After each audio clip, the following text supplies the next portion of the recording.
Very good. All right. Well, hello everybody. Welcome, welcome. People are going to be trickling in a little bit late. That's all right. I'm only going to secretly judge everybody in my mind, not openly. But we're going to go ahead and get started. We want to prepare for the lesson. We're going to be turning a corner. It's going to be good. We have talked at length for the last couple of weeks about Genesis, and I thought it would be appropriate for us to turn our attention and to talk a little bit about something in the New Testament. So we're going to spend the next couple of weeks and we're going to be exploring Corinthians. So today's lesson is going to be, I think, it's going to be two things. One, it's going to be important for helping you interpret Corinthians properly. If we don't grasp the information today, it's going to make it a challenge for you, okay? And so it's also probably going to be among the most boring, most difficult to get through, but that's okay. Stay with me. The things that we learn today, we're going to take through the rest of the book. And when I get to moments where things that we learn today impact the interpretation of the text, I will show it to you. Say, hey, remember we talked about this in our first lesson. This is how we bring it to bear on the text. Because there are several key moments in the text for interpretation purposes. Because Corinthians has all kinds of bangers in it, like the Lord's Supper and the covering of men and women, and it has things like where it says that a woman should keep silent in the church, right? All those things are in Corinthians, but if we don't take today to understand the context properly, we're going to get to text like that and not understand how it works. And so we have to contextualize it, right? And so, spoiler alert, I do believe in women preachers, but that's neither here nor there. I'm going to tell you why when we get there and how I can believe that and with what the text says. It's because it's context. Okay, so here's where we're going to start. Epistles or letters of the New Testament are written to specific churches. And they're written to specific groups of people who lived in very particular cities.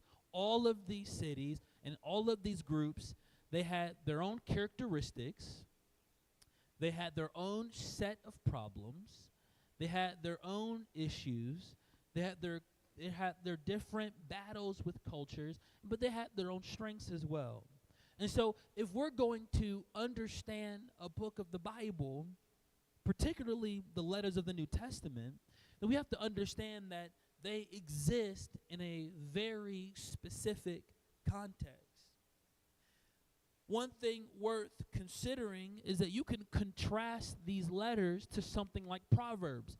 Proverbs was written, it was a collection of sayings collected over a period of time. And it was for a very wide consumer group. The demographic was very large. Many people of different societal and social economic standing throughout time. Corinthians is very narrow in who the audience is. So that's worth comparing. And so if you want to understand Proverbs, you just got to know something about the ancient Near East generally from that time period, and that'll get you there. If you want to understand Corinthians, you must understand that city and those people in particular at that time period. Okay. So in order to understand what this very specific letter written to this group of people 2,000 years ago, we have to understand its context. I'll drop her name in the text. A scholar that I'm leaning on heavily for today's lesson. She's a British scholar. Her name is Lucy Pipette. I'll drop her name. Her last name is a little bit weird to spell. She's done incredible work on understanding the book of Corinthians, and I'm leaning heavily on her work, so I want to give credit to where credit's due, and I'll drop her information so you guys can consult her work as well. What's another added layer to all of the letters of the New Testament is that they're correspondence. What I mean by that is that when we're reading these letters, we are reading conversations that are happening between person A and person B, or person A and group B. We are quite literally reading somebody's mail, which, if these are correspondence, conversations going back and forth, that means we're only reading half of a conversation. It's the equivalent of, have you ever been in a room with somebody's on the phone and you can only hear their half of the conversation? You can kind of piece it together, but you can misunderstand a whole lot of things. So I'll give you an example. I want you to interpret this. This is a conversation that could have been had. It's based off real events, right? And so I'll read it for you, and I want us to understand what's happening. It says the Riverwalk is a pretty cool place. There's live music, and there's a lot of restaurants. Next time I go, we just got to make sure Mom doesn't have another episode. This is in our language that we all speak. Every single one of these words, you know what they mean. You don't have to go to a Greek concordance. You understand everything that's said. Most of you have no idea what this is about. Who's the speaker? I is the speaker, so who's I?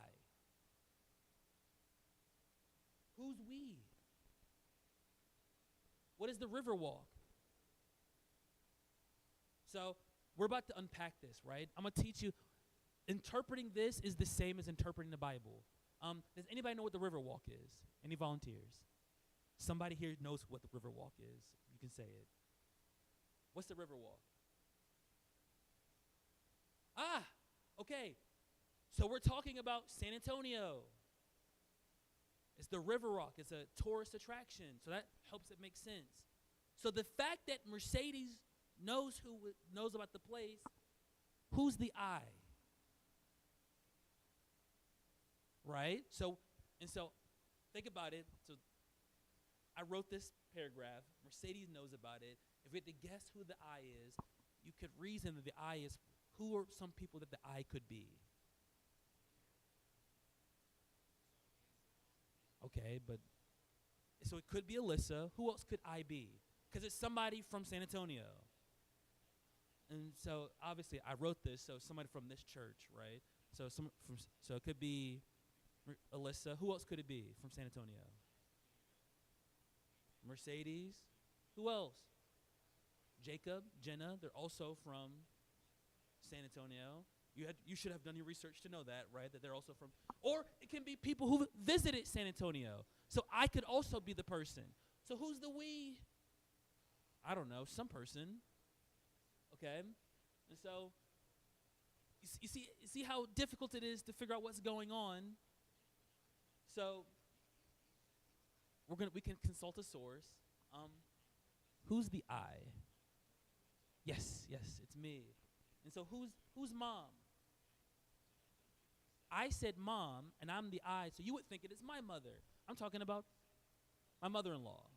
I didn't say mother-in-law. So, but you would have only known that if you would have been at the event when it occurred. We went out to eat at this tourist site, and my mother-in-law, got randomly sick, and we're like, yo, what is going on? And she hasn't been sick like that ever, I don't think. It was a really random moment. And so this was like, 2017, I think? It was years ago. And so this is a very specific event. Unless you had been there, there is no way you could have figured this out. That was 8 years ago. And there's a very specific people. And you happen to know a lot of the people that were there. And you still couldn't figure it out. You're telling me you're going to completely understand 1 Corinthians, which happens 2,000 years ago. You don't know any of the people personally. You don't know any of the events that happen. And you're just going to pick up Corinthians and read it and just get it without doing any research? The reason I went through this exercise is I want to show you how absurd it is to think that you're just going to open Corinthians and get what's happening. That's ridiculous. You couldn't even understand this, and it wasn't even 2,000 years ago, and you know some of the people. There we go. And to add to the complication, The Bible was written in Greek, so it's not even written in the common language that we know. You have to trust somebody's translation. And then the person that wrote it, Paul, he thinks in Hebrew. So he thinks in Hebrew, he speaks Aramaic and Greek and wrote it in Greek. Welcome to the New Testament.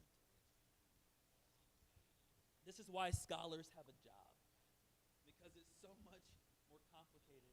And this is how false doctrine and silly ideas come when we read the Bible and we don't have a critical thinking mind. We come to really silly conclusions because we don't do the research. The vast majority of the resources to study this stuff is free and available. That's the beautiful part. You can Google thousands of commentaries. So much information is available. If it was the 90s, before like the internet, you have to like go to a library and look up a bunch of books. You can go on Google and say commentaries about this verse, and it will give you dozens. Ignorance is a choice, and we don't have to be ignorant when we read the Bible. Okay, I wanted to take the time to talk about that because I want to know you that it is a daunting task to read the Bible. It is, but it's not impossible. It certainly has its challenges, but it's not impossible. We just have to be willing to do some of the work. Now, we might intuitively feel like we know a lot about the people in the Bible in the first century, but the reality is we don't know very much. And so reading these Bible verses sometimes is like putting puzzle pieces together. And to put these pieces together, we use a combination of scholarship, this is commentaries and such, and our imaginations.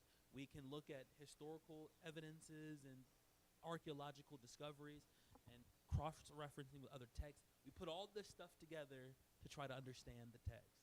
This is literally what I'm just said all there. If I could put that simply put, is why I have a job and why I'm pastor. This is what I do when I read the Bible. This is what keeps me employed.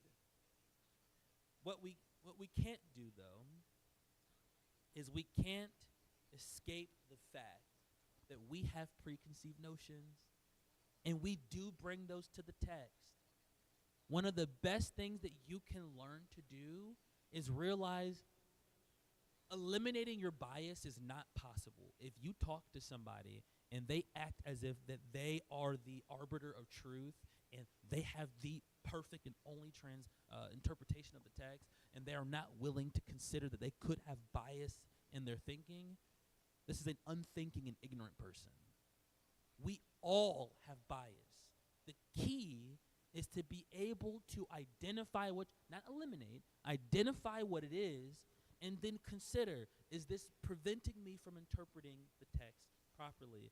The key is to be aware of when am I, as a 21st century individual, bringing that to the text and then making the Bible say something that it doesn't. That's what we want to figure out. That's what we want to be good at. And so the question isn't if I have assumptions. It's what are they? What's my background? What's my baggage? What's my expectation, my preconceived notions, prior assumptions? What are they? When I hear these texts, what do I think they mean? Because I could read a random selection from Corinthians, and if there's a big enough crowd, we'll get 3 or 4 different interpretations. That tells me everything about your preconceived notions. So, with that little that's our first foundational point. I'm going to lay that down. Okay. Let's move on to the next step. The next step, understanding Corinthians, is we want to see the work established. And so, not everybody does have access, but if you do have access, you can share it with your neighbor who's beside you. But in the notes, I have the Acts chapter 8. It's on the Slack. I have Acts chapter 18, verses 1 through 18, and I have it in a easy-to-read translation, and I wanted it that way so we can get past all the King James and all that, or all these different translations, so we can just get what's happening. So I'm going to be reading from that. Once again, these notes are available. If somebody beside you doesn't have access to it, we can help them with that. But I'm going to read Acts chapter 18. The translation is called Easy to Read Version. That's the translation. When you hear me read it, it's going to be very pleasant to the ear. They've made it very simple for us. So it says, and if you have the notes, you'll be able to follow along as I'm reading. It says, it starts on the bottom of page 1. If you see 16 pages, don't be frightened. A lot of it's pictures, so it's okay. I'm not going to teach 16 pages tonight. Later, Paul left Athens and went to the city of Corinth. There he met a Jewish man named Aquila, who was born to the country of Pontus. Pontus is Turkey. That is the northern part of Turkey that touches, was it the Black Sea is above Turkey? It's the Caspian, Black Sea. I think it's the Black Sea that's above Turkey, so that's where he's at. Right there in Eurasia, with Azerbaijan and all that. It's right over there. But he had his wife, Priscilla, and they had recently moved to Corinth from Italy.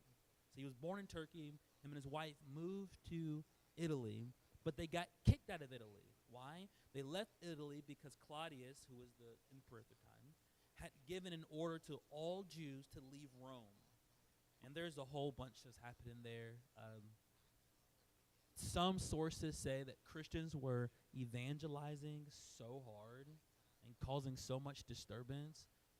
But in the early days, like within the first 100 years, the Greeks and the Romans, when they saw Christians, they thought they were the same as Jews.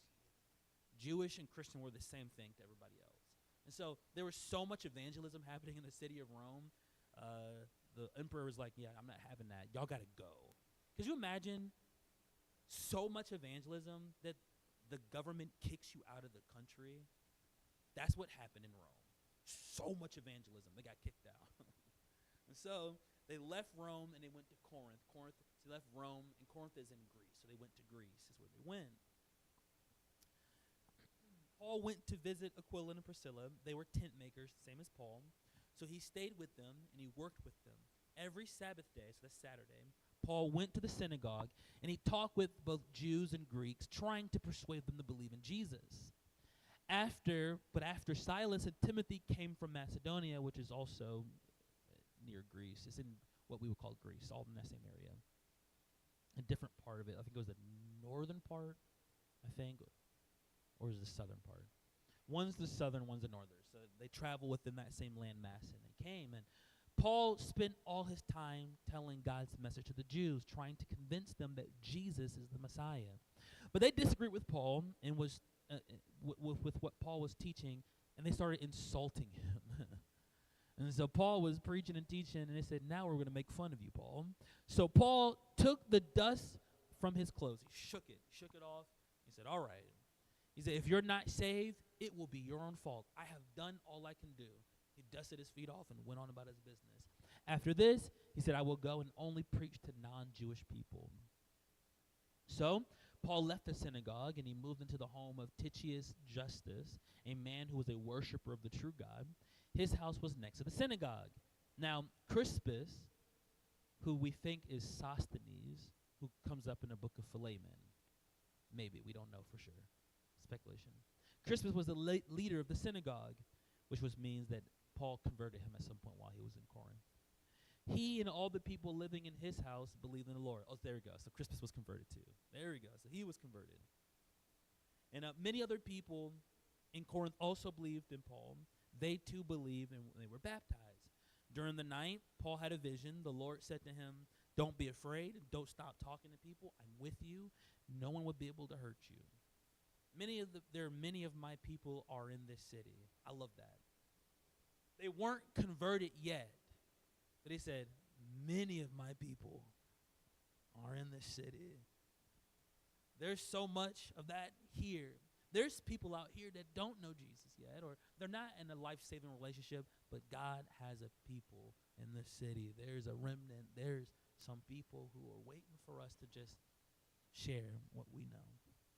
And so Paul stayed there for a year and a half, 18 months, teaching God's message to the people. During this time, Gallio, who was the governor of Achaia, which is also in Greece, all that's in Greece, some of the Jews came together against Paul, and they took him to court. And they said to Gallio, "This man is teaching people to worship God in a way that is against our law." So the Jews did this. Paul was he's about to say something, but Gallio cut him off and spoke up and said, "Listen, I would listen to you if your complaint was about a crime or some wrongdoing, but it is only about words and names and arguments on your own law. So you must solve this problem yourself. I don't want to judge these matters." He said, "This is a Jewish problem. It's not my problem." See, notice that Christians and Jews are just all lumped together. And this guy was a Roman. He said, "Listen, I'm Roman. I don't care about your Jewish squabbles. You figure that out." So Gallio made them leave the court.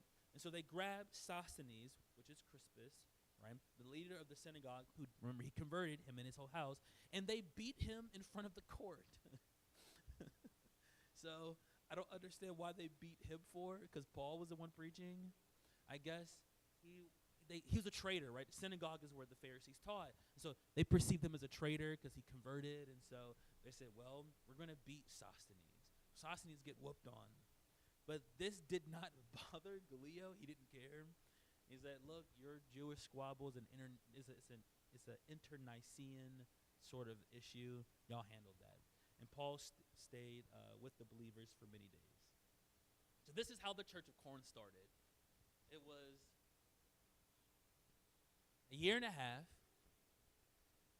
and I'm going to repeat this a little bit later so you can hear me say it again. They speculate that the church was about 50 to 100, which means that in a year and a half, Paul got a crowd of 50 to 100 in 18 months. That's wild. We're going on year 4, and we're about 55. Paul is a machine, okay? He's a machine. This guy said 18 months, got it 50 to 100. It's crazy. And he was there, and he was doing his thing. So to review the story, he went to Corinth, preached to the Jews first. They rejected it, so he preached to the Greeks. Well, the non-Jews started having revival. Things were going really well. Jews got jealous, took him to court. The court said, "I'll have none of this." And then they persecuted the church, and then Paul left. There we go. That's the start of the Corinth church. Okay, so our next brick laid down. We're laying down pieces. So now let's take another step. Let's talk about Corinth, the city. It's going to be helpful. So if you look at your map, I have a map there in the notes. I have 2 maps. You want to look at the second one first so you can kind of get a lay of the land. So if your friends beside you don't have access to it, you show them so they can see. Let's look at the second one that has Numidians, Iberians, Libyans, Egypt, Levant, all that, okay? So let's look at this first. So you see Greece, and do you see the bottom portion of Greece there? So there's the word Greece, and then directly south of that, that's where Corinth is, right? So to the left is Italy, to give you, just helping you figure out your mental map, because a lot of Americans are bad with maps. Just fact. Iberia, for your example, versus Iberians, you know what that is? That is Spain, right? That's Spain. So there's Spain. Italy's right there. That's Greece. Levant, the Levant is Israel. That's where Israel is, right there. That's the Levant. Where it says Lycia, Lydia, Phrygia, that's Turkey. That's Turkey. Okay. And of course, then there's Egypt. There's Libya. So okay. So that's where we are. This orients us to what's going on, to where we are. So let's go back to the first map. Really zoomed in. So, because I'm going to go back to the bigger map in just a second. If you go back to this map, you can look at this. See how there's that land bridge, and there's the Gulf of Corinth on one side, and then there's the Saronic Gulf on the other, on that first map. When the water's on 2 sides like that, so when water's on one side, it's a coast.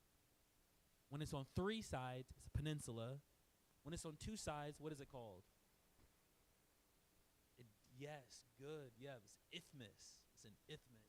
The fact that she even knew that, that's incredible. There we go. That's a Jeopardy thing. There we go. That's that $100, $200 word there. It's an isthmus when it's on two sides. It says it right there too. The isthmus. I'm pronouncing it poorly. Isthmus of Corinth. And so when there's a body of water on two sides, and of course if there's a body of water on all sides, then it's a continent or an island. Okay. And so the reason why that's important is you see that little bit of land there between those two gulfs? What would happen is a ship, instead of sailing all the way around Greece, the winds get really bad out there. Those winds, that's why we have, that whole part of the Mediterranean can get pretty turbulent. We know that because in Acts, another Bible trivia, you know the name of the storm that was in the book of Acts? It was like a nor'easter almost, it was like a tropical storm on the water. Euroclydon, right? I don't know why that was stuck in my head, but yeah, there's like a storm over the seas that it was a significant moment because Paul almost died. Like the shipwreck and everything was Euroclydon because the waters get really choppy there. So instead of going around Greece, what they would do is they would put wheels. They'll take the ships right up to the land between those two gulfs, put wheels on the bottom of the boat, push them across, and you can go from Asia to Europe.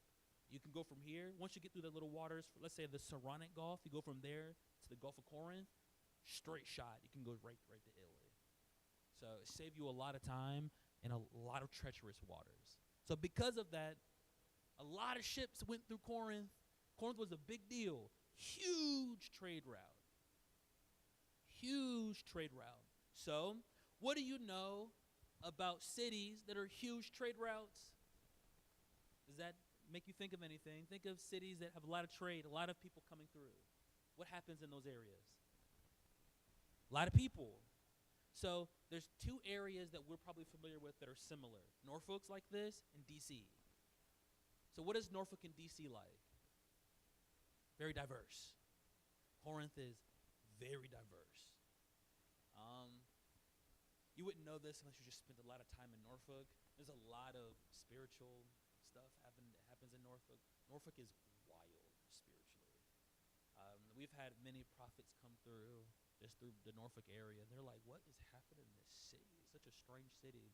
We have this weird like New Age museum down in Virginia Beach where it's like invite divine experiences. It's like a multi-million-dollar giant building. Like port cities are strange. And that's not just unique to here. You go to any port city around the world, I guarantee you there's a lot of crazy spiritual foolishness. Anywhere there's a port city, right? So pick any country, and you have a city where there's a lot of ships going in and out, there will be a lot of spiritual activity there. It's just the nature of it because a lot of people are going through, and people bring their stuff from all over the world and bring it here, right? And so it's just the nature of it. Any place where a lot of people are going to and fro, it's that sort of thing. And so the same thing was true in Corinth, which is interesting because what did the Bible say about Corinth? That they were behind in none of the gifts. It's no surprise that they were spiritually gifted people. They're around all that type of activity, so it's not uncommon for them to be spiritually sensitive. It's just not. It just makes sense, right? Another thing you would know, this is just studying sociology and anthropology.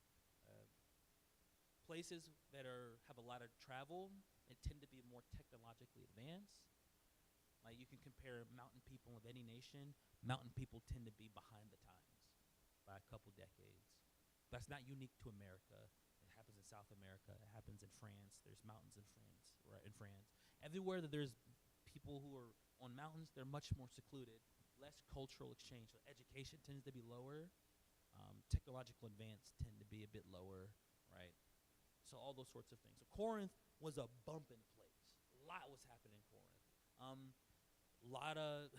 So there's a lot of trade that happened there. Another thing that happened there is they had a lot of prostitution. Huge, thriving prostitution business there, which makes sense. Why does that make sense?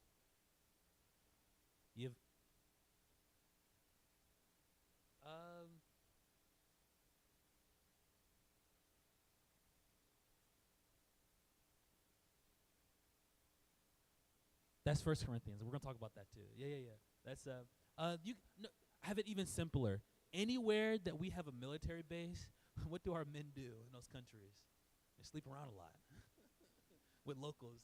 It's a little bit better now, not 100% better. It was like really bad during like Vietnam. Like the men would just sleep with a ton of the Vietnamese women, like a lot. We did the same thing when we were in Korea. Slept with a lot of Korean women. You put sailors and military men with locals away from their families, they get bent up. So, human passions. Same thing happened in Corinth. If you have a lot of sailors there who's away from their families, what are these sailors going to do? Be dogs. And so, if you want to start a prostitution business, why not in a place of people who've been away from their family for a couple of weeks? The perfect place to do it. And you're right. These things don't happen by accident. It just makes sense, right? And so that's why it was so popular. There's a lot of prostitution in Corinth as well. And so this church was planted in an area, a lot of cultural exchange, a lot of immorality sexually. There's a lot of money flowing through. So it was an interesting place. Now, that money's a two-edged sword. Because what's interesting is, this is cool too. The people that were wealthy there, and I'll explain why this is important. Corinth didn't have old money. The aristocracy wasn't in Corinth. It wasn't, here my family's wealthy, so I'm wealthy. There's a couple of families like that, but it wasn't from generational wealth. The families that were wealthy here are self-made. You went to Corinth to make something of yourself. And a lot of people got wealthy. They went to Corinth to get wealthy. And so you have people who are self-made. And so these are people self-made, right? And they get puffed up with arrogance and pride. Do you think arrogance and pride is an issue in the letter of Corinth? Yes, right? So there's lots of prostitution. What's in the book of Corinthians as well? Sexual immorality. Like all this stuff that Paul addresses happens for a reason. These people didn't just wake up and deal with these sins because they're human. Some of that's the case, but it's the place that they were in. See, it makes sense. This cultural context, it leads you to understanding why things are the way they are. There was also a big competition that happened there. We all know about the Olympics, but the second biggest game of all, the Isthmian Games, which is like second only to the Olympics. So this is a big competition. So what do you know about athletes? They can be parties, pride, and if you know anything about the Olympics, they like to perform these games naked, right? A lot of Olympics are done naked, and so you need people to prepare for the Olympics. You need the gymnasium.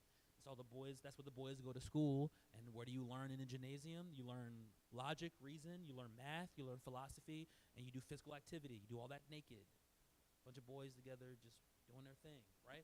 And so the young men learned a lot of philosophy. They learned a lot about sports, and they were very active, and they learned reasoning and logic and all these things, right? So this shaped the men of Corinth. This shaped the men. And so whether it's sports competition, whether it's business competition is huge in Corinth. Wasn't there a lot of division? I'm telling you, these problems that are happening in Corinth, this should be a sign to us. They are a product of their environment.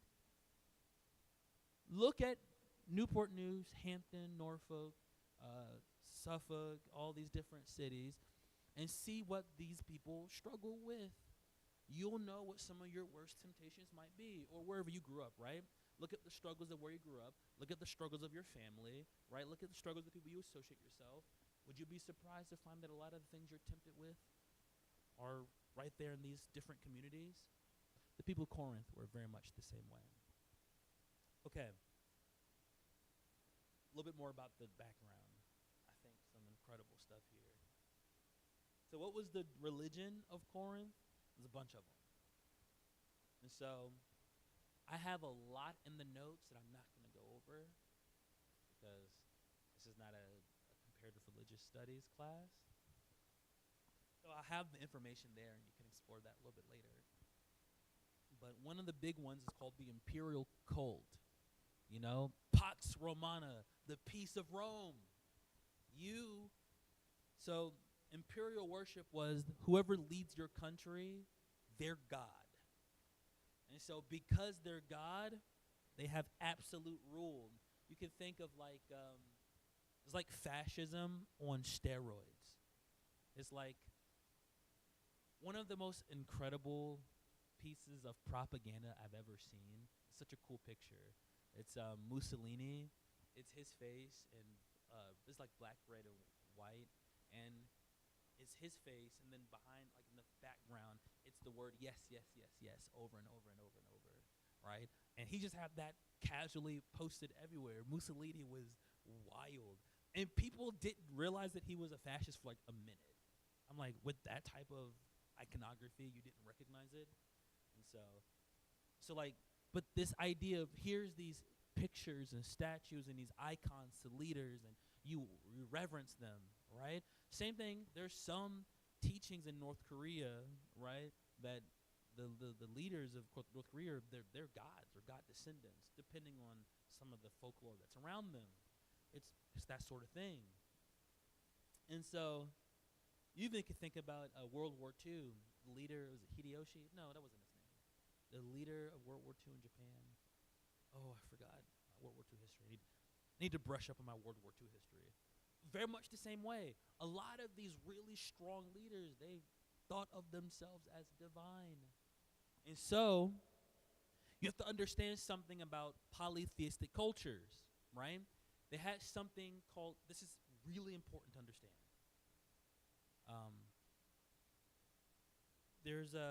They have a concept called patron deities, which means every region or every country had its own deity. And politics and economics and all that was just a reflection of what was happening in the spirit. So if your economy was bad or you're losing in a war, it's because your God isn't getting enough worship. And so you can imagine you're in a city. Remember, one of the things we're going to talk about is food eaten on idols, right? That's in Corinth too. Could you imagine everybody's going down to the temple to worship because you want your city? Because worship was more than just your faith. It was community building, and it was, I want to see my city thrive. I want everybody around me to be blessed. That's what the worship was about. So going to the temple is your way of saying, I want all of y'all to be blessed. So imagine that Corinth has an economic downturn, and there's soldiers surrounding the city, right? And y'all are not doing too hot, and you see the Christians not eating the food to idols. What is everybody going to think about those Christians? You want us to fail. You want us to lose. You want the people over there in not Thessalonica, they'd been probably found each other. You want the people of Ephesus. You want them to overtake us and destroy us. Or you want those barbarians from the Celtics to come and overtake the Roman Empire. You don't care about the Pax Romana, the peace of Rome, because you won't sacrifice to this God. So this business of eating meat to idols was much more than just my faithfulness to God. In their mind, you're threatening their whole way of life. This is so important. And so it was, for a lot of Christians, a matter of life and death.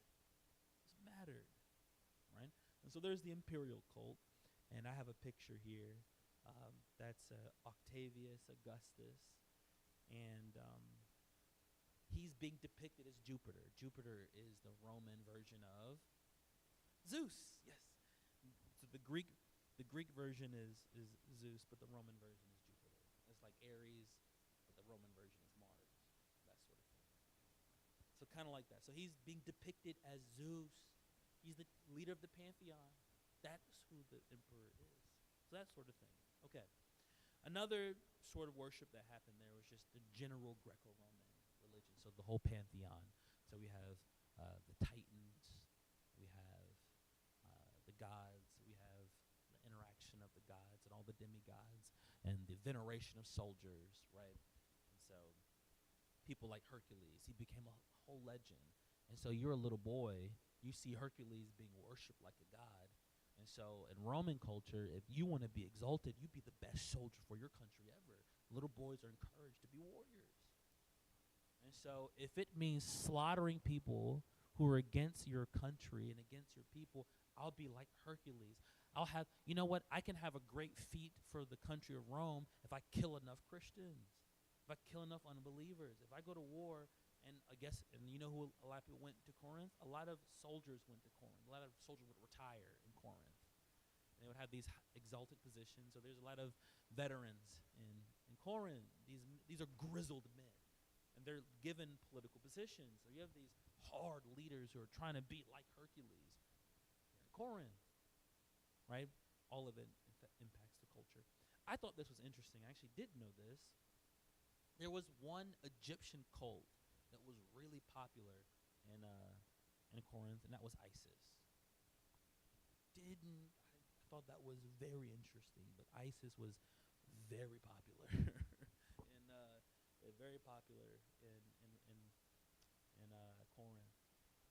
Another one of these pictures I have here, it's they're like the two little ovals. Those are amulets when they practice magic. Magic is a really big part of Greco-Roman culture. Like, if you wanted to make somebody fall in love with you, you would have an amulet, or you can make a potion for that. Or if you wanted to be blessed, you could make a potion. All those sorts of things. We've uncovered lots of spell books from that time period. Interestingly enough, we found these sorts of spell books also made by Jewish people. Jewish magic is a really big thing.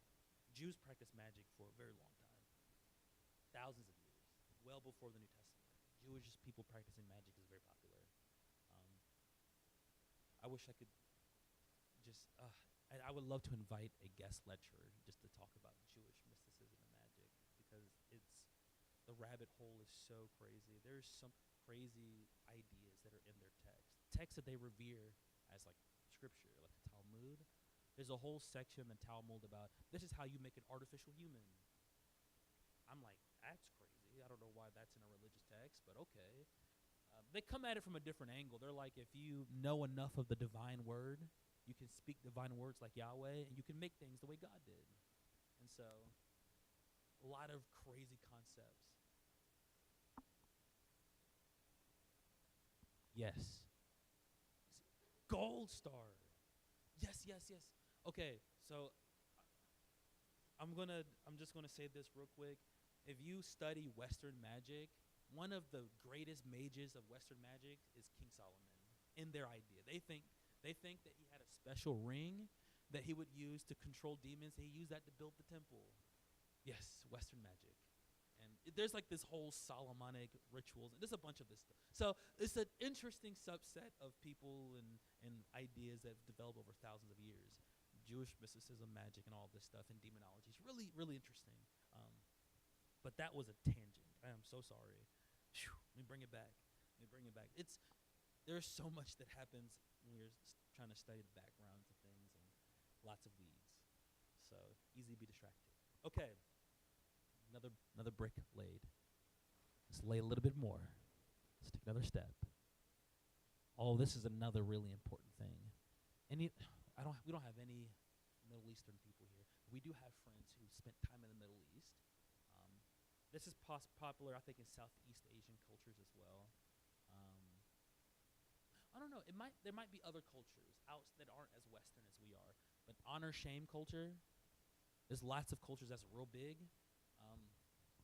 Honor shame is the backbone of the whole Bible.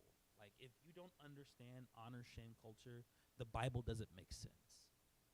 Defending honor and defending somebody's name, like, keep in mind, you want to do a cool phrase to look up, how many times did Yahweh act in the Old Testament for the sake of his name? That's an honor shame concept. There's some things which that opens a whole door to ethical ambiguity. There's some things that Yahweh did for his name's sake, even if it feels questionable to us. Yeah, it's wild. There's a whole thing there. But honor shame is this whole undercurrent to the Bible. So if you don't understand what that is, you're just missing a huge element. So let's talk about that a little bit. Okay. So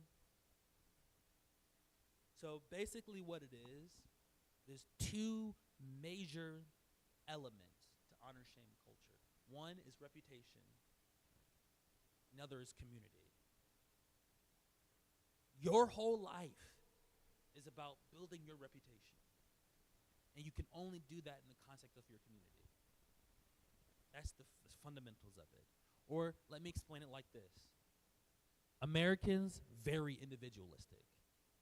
Like, you don't like something, we will cut anybody off. You said, family don't treat me right, cut them off.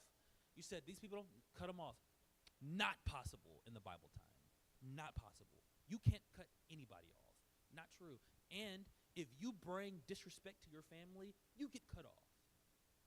And you getting cut off is a really big deal because that's your financial success.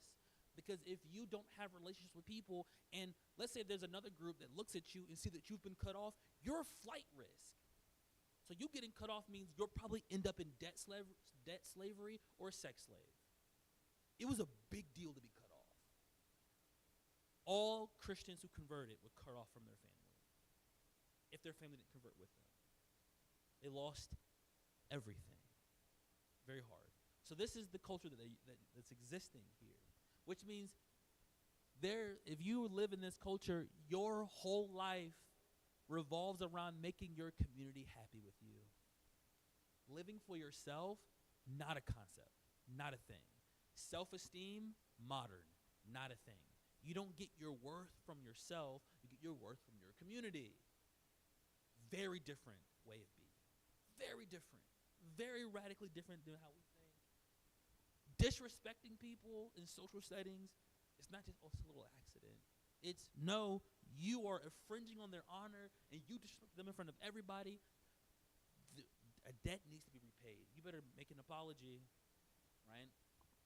I have a friend who was in the Middle East recently and just talking about social interactions and how careful you have to be in your interaction and how conscientious you have to be of how you talk to people and the ways in which you interact.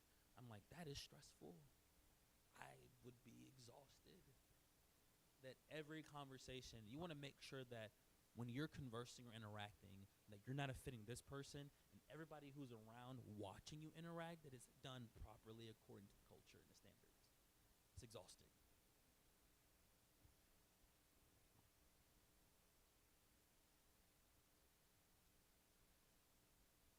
$100%.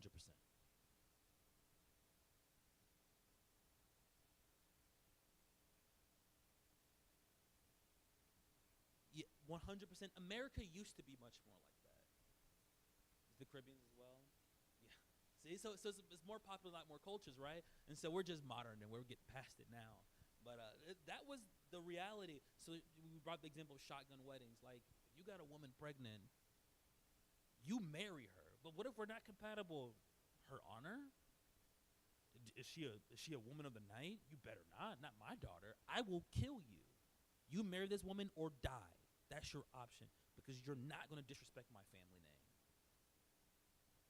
And in small enough towns, they would look the other way. They're like, should have manned up, so we'll just look the other way. Like, this was America in like the 50s, right? This is the world. But for most of human history, that's how it was. This is a running thing in the Bible.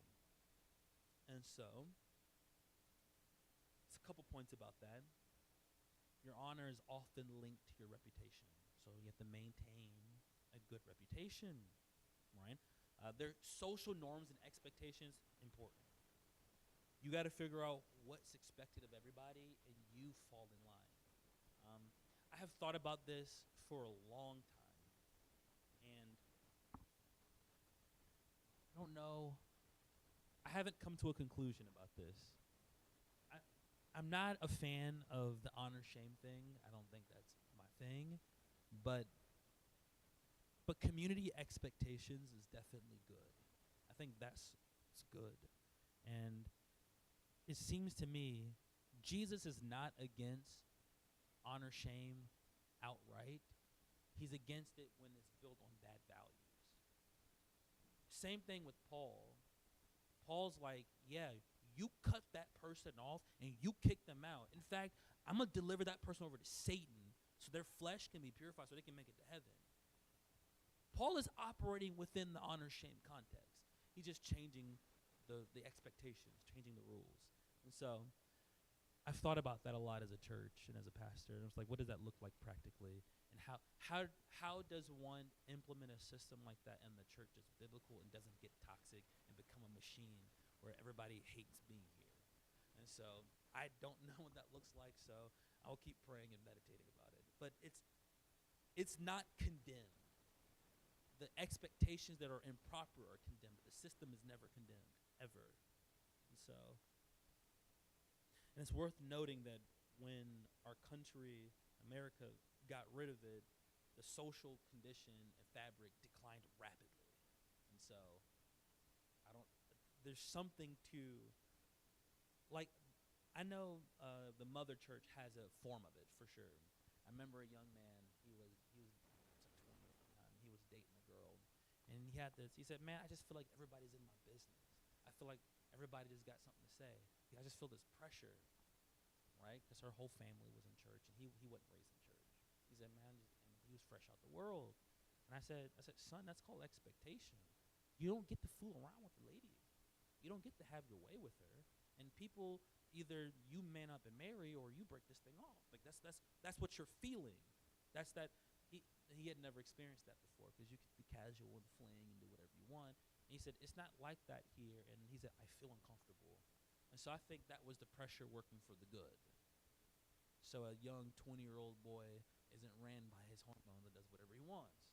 He felt pressure that if I mistreat her, the family will get after me, and then the family is going to talk to the pastor, and so now the pastor is going to know, and so like his reputation is going to be impacted.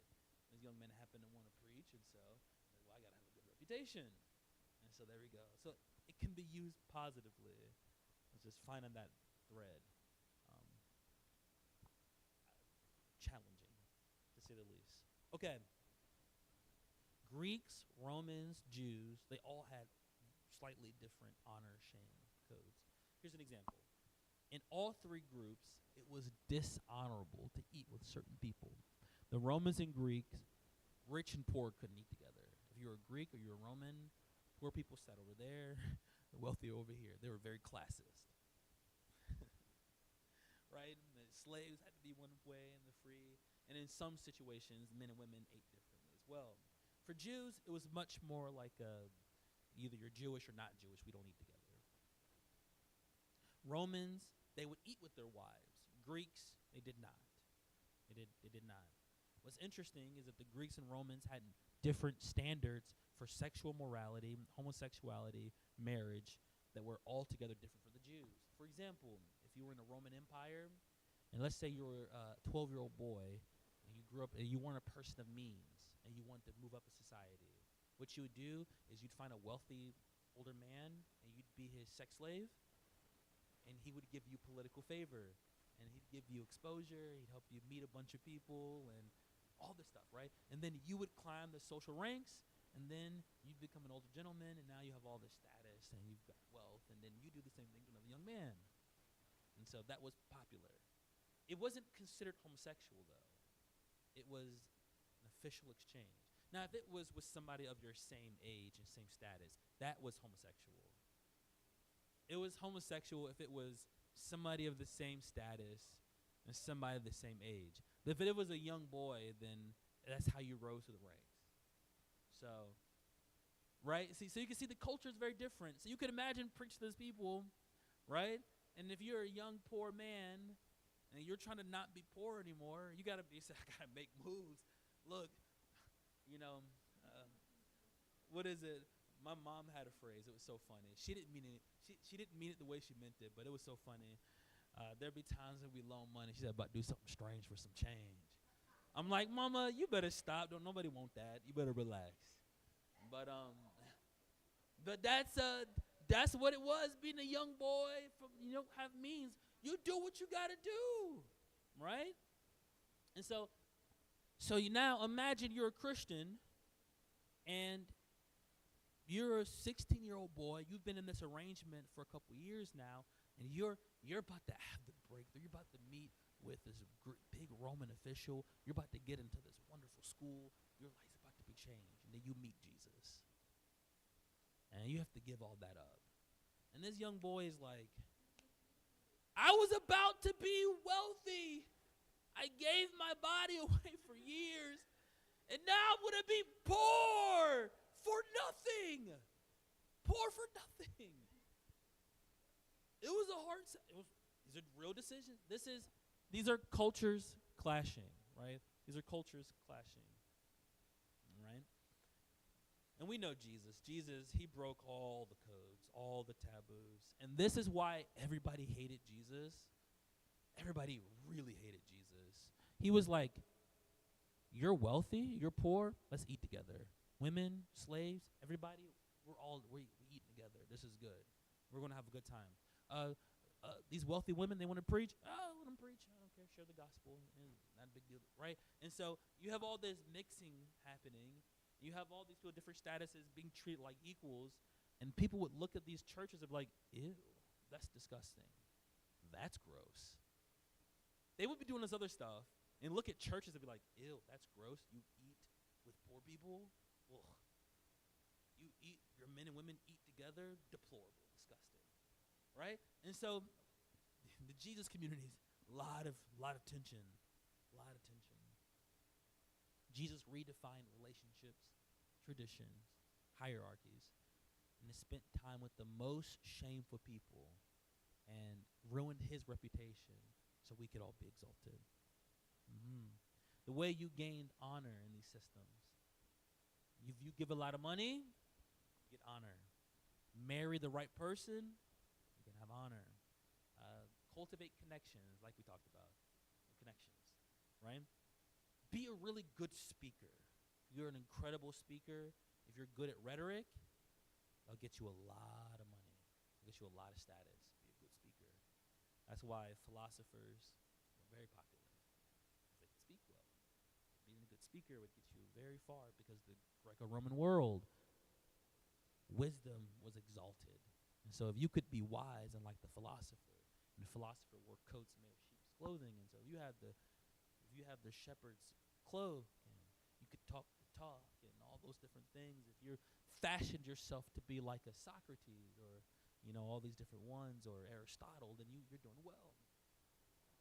Which there's a bunch of ideologies that so I'll just mention them in passing and get to a point to wrap up here. If you want to understand some of the ideological world, I have it here in the notes. It starts at page 11. There's something called Jewish wisdom theology. I have a bunch written here. You should look through that. Stoicism was another idea that was real big. Cynicism was real big there. Not our definition, like Diogenes' cynicism. Diogenes is an interesting guy. He was intentionally homeless. He would travel around and then make fun of wealthy people. Diogenes was a funny guy. He would go to people having parties and then use philosophy to critique all their parties and then go sleep under a bridge and be really smelly and dirty. They called him Diogenes the dog. He was the father of cynicism. His whole career was being poor, homeless, traveling, and complaining a lot. And he became famous. Yeah. And there was like a proto-Gnosticism that was around too. So we can look like, there's a weird group. The Gospel of Mary Magdalene that was around that time. And it's a trip. I was doing some studies on that book. It's a trip. There's like demiurge and female gods and like 7 layers of heaven and all these spiritual. It's a crazy experience. It's all it's wild.